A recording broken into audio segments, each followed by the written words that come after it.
I'm Jim Longworth, and welcome to another edition of Forsyth County Connections, coming to you from the Government Center in downtown Winston-Salem. We hope you'll be with us for the entire program. Lots to discuss. We have topics on genealogy and swimming pool inspections and all sorts of things.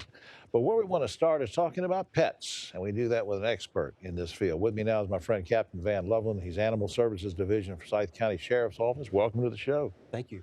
Now, I understand from an email you sent me one day, there's been some changes to the ordinance on pet licensing. What do you mean?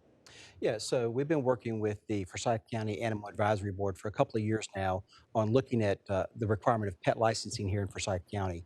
So the requirement was that if you had any cat or dog, it had to be licensed in the county. Used to be under the tax department, and then it transitioned over into animal services. So if you had a cat or a dog and it was not spayed or neutered, meaning it was not fixed, the license was $25. If it was spayed or neutered, it was $5.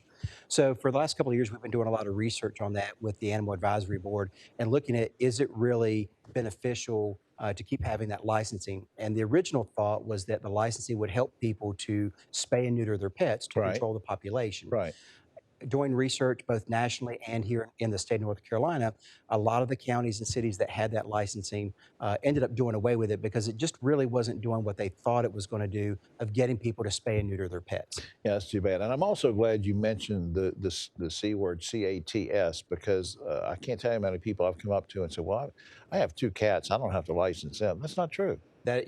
Originally that was not true prior to the ordinance change. But all cats and dogs had to be licensed in Forsyth County. What are the requirements currently, or maybe there's been some change to it, in terms of vaccinations regarding things that you have to have pets vaccinated for? Yeah, so North Carolina State General Statute requires that all cats and dogs and ferrets that are older than 4 months old have to be vaccinated against rabies. That is currently the only vaccine that is required. For anyone that doesn't know, rabies is a deadly disease to humans as well as to animals. And so that's the one that's required for the state because it is a public health hazard. You'd say, well, yeah, wait a minute, Captain. The thing is, I saw you on the TV show talking about this, but I keep my dog inside 90% of the time. Why do I need rabies vaccination? So even if the animal is kept inside, rabies is required by the state. It can be transmitted through a number of different means. And even if your dog is out for a short period of time or your cat's out for a very short period of time, a very short encounter with an animal that is rabid or something that is transmitting that disease could transmit that disease to them. So it is required. Let me circle back to the thing you were talking about a minute ago on spaying and neutering. I want to make sure I'm clear on this. Under county regulations now, do I have to have a pet spayed or neutered, or it's still an option? No. So at this time, you currently do not have to have your pet spayed or neutered. We highly recommend you spay or neuter your pet so that we help control the population, but at this point, it is not required. There's something that became popular, this microchipping thing that you sent me an email about this one day, and I was reading about it. I can't remember what year it really got popular, but there was a time there where it became popular for people to put microchips, have the vets put them in their dog or cat. Are you a big believer in that? I am. I have 2 dogs myself. Both of my dogs are microchipped. Anything that is adopted through the Forsyth Humane Society or a welfare group is typically microchipped. The big thing with microchipping is that we tell people to make sure that they keep that information up to date. Our officers out in the field have microchip scanners in their vehicles. So when we come across an animal, we can scan it immediately. And if that information is up to date, then we can quickly return that cat or that dog to its owner without it having to go to the shelter and take up space there. I remember somebody coming up to me one day and said, I'm an animal lover. I have a couple of dogs, and boy, I don't want to have something put in them like that. I bet, is it a big deal or not? It's not a big deal. They put it in the back of the neck where there's a lot of fatty tissue in the dogs and cats, so it doesn't hurt them at all. It's just a little syringe you put in there and insert the microchip. And then, like I said, the big thing is making sure you keep that information up to date online so that we always know who the current owner is on that animal. Right. And of course, the old-fashioned thing of your dog can always get loose when you don't think, and it's good to have those tags and exactly all that stuff. Hey, is there a website people can go to find out more about what we're talking about? Yeah. So if they go to the sheriff's website through the county, then we have a tab there on animal services. We have all of the information related to spay neuter, our low-cost rabies clinics that we offer, as well as if you have a lost pet or a found pet, how to list those on our website so that we can get those reunited with their owners, as well as just other valuable information related to wildlife and rabies as well. Captain, thanks for all this information. I appreciate it. You're welcome. All right, you come back sometime? Oh, yes, definitely. All right. We'll be right back after this. Unlike other health concerns, mental illness is not always easy to see. DEPR. Mental illness doesn't show up on a scale. Bipolar? Sorting out a mental health concern takes professional diagnosis and treatment. Anxiety. I thought so. If you or a loved one has a mental health concern, don't go it alone. For 24-hour free and confidential information and treatment referral, call 1-800-662-HELP. Learn more at samhsa.gov/support.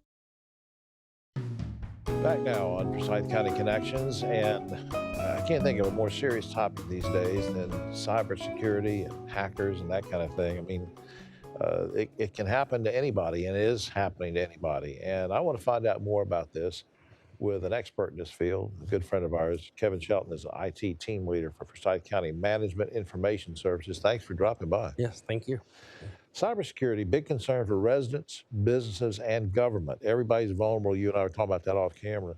Talk about your role for the county in protecting the county's systems from hackers. And I know it's going to talk over my head because I don't understand all the stuff that you do, but how do you sort of try to protect the county's system?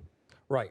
Well, here at the county, my team is two of us, myself and one security analyst, but we have to encompass and collaborate with a lot of other knowledgeable MIS staff. It's just too much for just two people to handle. Right. And it takes coordination and all from other staff. But we're always looking at different logs and trying to make any security adjustments that's needed on servers and stuff so that data is not compromised on the county systems across the organization. Because that's our most important part, is keeping the county users and data protected. Are cyber threats getting worse? I mean, I know a lot of people use the pandemic as an excuse, and people were at home and using the computer more, but I'm not sure that flies. I mean, was it starting to get worse anyway? Yes. Even before all that, I mean, especially like with ransomware, you may have heard of that in the Colonial pipeline to where that was taken over. But yes, cyber criminals, what they're using is what's called social engineering tactics, and to try to get victims to trust them. And some of these tactics that we see here at the county are baiting, phishing, scareware. What does phishing mean? So phishing is where they send you an email to try to get you to click on a link that may be fraudulent, or they want you to enter your credentials, so they get your login and password. So, and with phishing emails too, you really have to pay attention to your emails because it's so easy to fall victim. I mean, you have to note who it's coming from, where you're expecting that kind of email. And they make it so it looks like you think you know who it's coming from, but it's not. Correct, yeah. And it's so easy for them to copy logos and stuff off of major companies to put in that to make you think it's like coming from Amazon or Microsoft. Yeah. Is there any example you can give me of like a policy or security training or anything you've put in place at the county to try to make sure that you minimize this stuff? Help me understand. Pick out one example of something maybe you and your office and team do to keep us safe. Yeah, well, one thing we really pride ourselves in trying to keep the county safe is we make sure all county employees complete an annual security awareness training video campaign. And that takes about 45 to 50 minutes of different type of videos, and it covers all different kind of security topics, not just one. Right. So that helps them. But also my team does a SAFE discussion, which stands for Security Awareness for Everyone. And we actually go out and meet with all employees and set up a discussion groups with them. We're not, we just want to talk and let them know of things that's going on in the county and how that relates to cybersecurity here at the county. On this show, we always sort of end each segment. We say, where can people go for more information? We'll give a website of a county department or something that people are writing in there or emailing, or they want to try to get into a county website to find out about taxes or whatever. Mm-hmm. Can you, this sort of puts you on the spot, but do you think is it generally safe for all of us who are residents to use county websites and things? You think we're okay? Oh yes. We really try to make sure I work closely with the server and our web team, and they make sure all of our URL connections, which is the web address when people are connecting in, are HTTPS, which is a secured and encrypted protocol. Right. And we also make sure that all of our servers and network and PCs and endpoints are all patched with the latest patches and stuff to help. Makes me feel better. Yeah. And just very quickly before we run out of time, a quick tip you might have for people just to guard against getting scammed? Yes, to make sure you use unique and strong passwords on all your accounts. But one thing we want to add as a second layer is for to tell people to use multi-factor authentication as well. I know a lot of banks and medical industries are requiring that, but we Like also security have it here. questions and stuff like that. Yeah, well, security questions, but also with the multi-factor authentication is a second layer, which should be using your cell phone to make sure it's you as well. I got you. I got you. Oh, speaking of things, looking up, is there a website or something people can go to find out more about what you're doing? Yes, well, we have a couple of things, but Forsyth County Library has a Forsyth a training bridge program that people can go to at forsythlibrary.org. Okay. And there's all kind of classes and stuff there to learn about different computer literacy. Right. But I also wanted to share with people that they can go to the Federal Trade Commission at ftc.gov or staysafeonline.org. And those two websites also have a lot of cybersecurity protection. Good information, Kevin. Thanks for, watching after us, man. I appreciate it. Yes, thank you. All right. Thanks for all you do. We'll be right back after this. Performing on stage takes mental and physical preparation. But one thing I never thought to prepare for was cervical cancer. 91% of cervical cancers are caused by the human papillomavirus, or HPV. The good news is there are vaccines that can protect you or your children from cancer.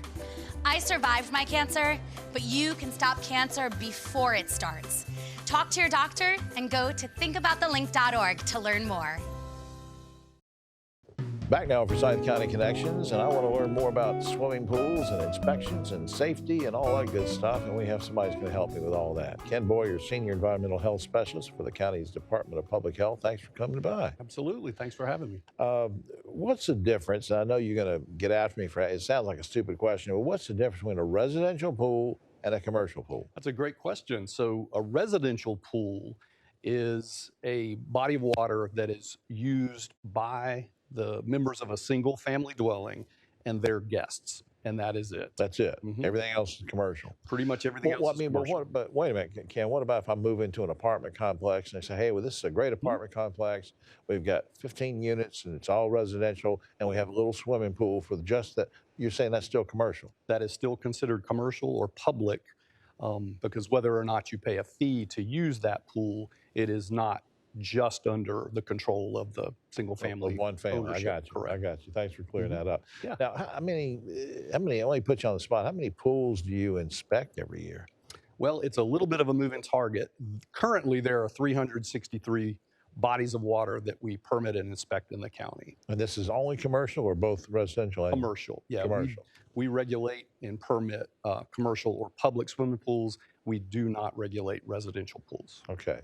So if I put a pool in my backyard, you're not going to necessarily come and talk to me about permitting. You're only dealing with the commercial stuff that the county's dealing with. Yes, Okay. Now, when you say that you inspect the pool for compliance, what is that and why is that an important health issue? Well, there are a number of public health and public safety concerns that we need to make sure are compliant, such as water chemistry. We want to make sure that the disinfectant levels are safe. They have enough chlorine or bromine or whatever the disinfectant is to knock down pathogens to be at a safe level.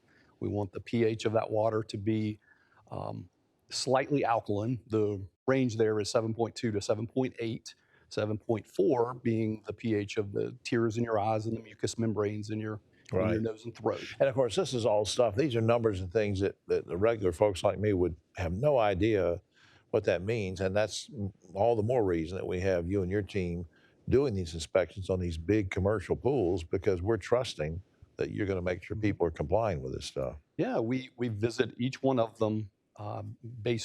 Frequency is based on the type of permit that they have, but we're visiting at least once, maybe twice a year to ensure compliance with those rules. Are there any particular accessories or items, pool items or accessories that are kind of necessary or needed to ensure swimmer safety?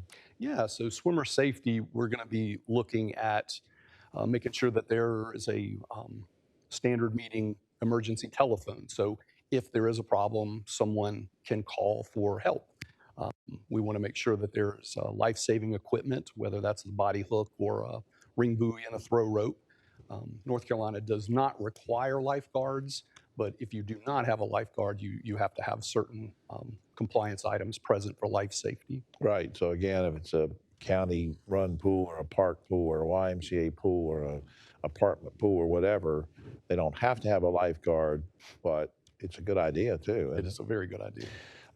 Any advice that you might have for parents as far as helping to keep their kids safe in and around pools? And they say, all right, Johnny, go on. You're going to the community pool or whatever. What can they do? Yeah. So, first off, trust your gut, trust your senses. If the water looks a little cloudy or smells a little funny, feel free to ask the manager on site. Just bring that to their attention. But one of the most important things I could leave folks with is to directly supervise your kids. I know it's fun to sit and read a book or listen to your, earbuds or what have you, but directly supervising kids, and if they're toddlers, they really should be in arm's reach. Yeah, that's just great advice. That's so important. I agree. Is there a website or anything people could go to or should go to learn more about what you're doing?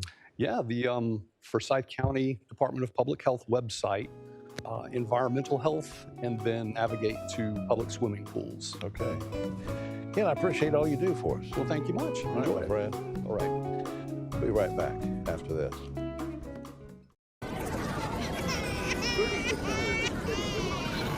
This is what too much sounds like. This is what stress feels like. And this is what help feels like. If you've lost a job, worry about your next meal, or have trouble making it through the day, we can help. Text STRESS to 211-211 to find a solution. Back now, Forsyth County Connections. Glad you stayed with us in the program. We have a very special guest. I've been wanting to get him on here for a long time so he can teach me all about men's health. We're talking about Stanley Howard. He's men's health coordinator for the Forsyth County Department of Public Health. Good to see you. Good to see you finally. What is this men's health program that you're overseeing? Well, it's a male-based community outreach program that we're trying to teach men to be knowledgeable in chronic illnesses and prevention part of it. And these chronic illnesses are diabetes, obesity, overweight, hypertension or high blood pressure, colorectal cancer, and heart disease. So you're really doing it's a prevention thing as much as anything too, yes, right? yes. Mm-hmm. Give me some specific examples of how your program can help men to enjoy better health. Give me a few examples. Well, we have sessions where I go out and it's a 6-week session, and I talk about each one of these chronic illnesses. And then in return, while I'm talking about them, I'm also talking about prevention. And I also touch on if you're underinsured or you don't have any insurance, there are community organizations that you can go to still get your health looked at. Yeah, because a lot of people say, well, I don't know if I've got enough money to go get this test or these Right. procedures or Right. blood work or whatever. And so you're helping them in that regard. What's the criteria to participate in your program? Obviously, you have to be a man. It's a men's health program. But is there any other criteria? I mean, how do you decide who can enroll or do it? I work with people ages 25 and up, and the other prerequisite is just to be a male. Does that include folks like us who are 68, almost 70? Yes, yes, it So does. seriously, you help with senior citizens? Yes, yes, it does. But it's kind of different. I mean, older guys like me, we have a different set of problems in trying to stay healthy, don't we? Yes, you do. But at the same time, we also push prevention, and along with prevention comes movement, get you moving. You don't have to join the gym. You can go outside and walk. It is recommended that you get 150 minutes a week, some kind of exercise, some kind of physical activity. Even walking. Even walking. You can walk your dog. You can work in your yard. Any of those things that you might think, that's not enough. Wash your car or cars. 150 minutes of some kind of moving around. That's right. That's right. And, we were talking about this off camera, and this is not to disparage folks who make a living selling these things, but there's all sorts of equipment out on the market, and people want you to buy this and buy that, but you can do a lot on your own to A, stay healthy, and B, prevent some of these things you're talking about, right? Right, exactly. You can, like I said, take a walk with your spouse. There are neighborhood walks, and if you look in the paper, they have clubs that you can join, walking clubs, running clubs, bike clubs. Right. There are all sorts of things within the community that can help you get those minutes in. And you don't have to try to do it all at once. You can break it down, 30 minutes a day, 5 days a week, or you can do 10 minutes a day. You don't have to do it all at one time. You can do 10 in the morning, Right. 10 in the afternoon, 10 in the evening. There's your 30 minutes for that day. Can I pay you to come over and exercise for me? No. Now, seriously, where is your program headed for the future? Where do you want it to go? I want to see men stay knowledgeable of their health. Right now, our sessions are entitled Men Hire Your Numbers. Oh, can we see that? I don't know which camera we're on. There you go, Tracy. And say it again. What's on there? Men, how are your numbers? How are your numbers? And on the back, let's turn it around there. We have blood pressure, your cholesterol, your basic metabolic panel, liver panel, your vitamin D, your testosterone. The whole thing. The whole thing. That's cool. Just to keep men knowledgeable of their health. Just keep it in your mind. Not be fanatic about it, but just keep it in your mind. Well, I appreciate what you do. I mean, you're a longtime trainer and you're helping a lot of guys doing this. Is there a particular, I know I was going to ask you, is there a particular website or something people can go to find out what you're doing? My website is not up yet, but just call the Forsyth County Public Health Department. Right. And ask for Stanley. I'm right there. Ask for Stanley. And you'll pick up the phone and say, who is this? And I'll say, it's me, and then you'll hang up. No, seriously, thanks for doing what you do. It's important. And I hope you come back and visit with us. Will do. Thanks, man. Thank you, sir. Appreciate it. All righty. We'll be right back after this.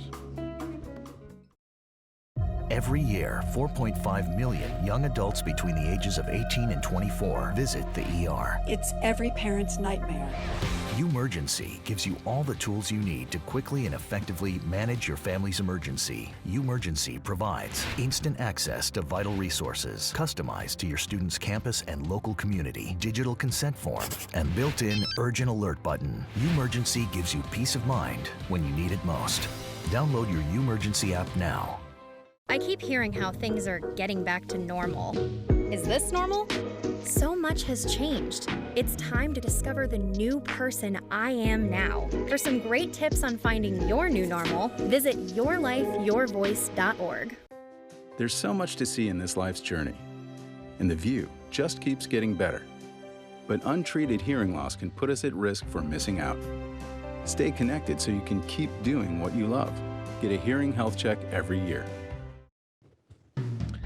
Back now for Forsyth County Connections, our closing segment for the day. And I think you're going to be interested in this because we're going to talk about genealogy, something we can all relate to, I guess. And this lady knows all about it. Karen Feeney is supervisor of the North Carolina Collection at the Forsyth County Public Library. Good to see you. Good to be here. What is the North Carolina Collection and what's the mission of it? Well, the mission of the North Carolina Collection is to preserve local history, genealogy, and government information.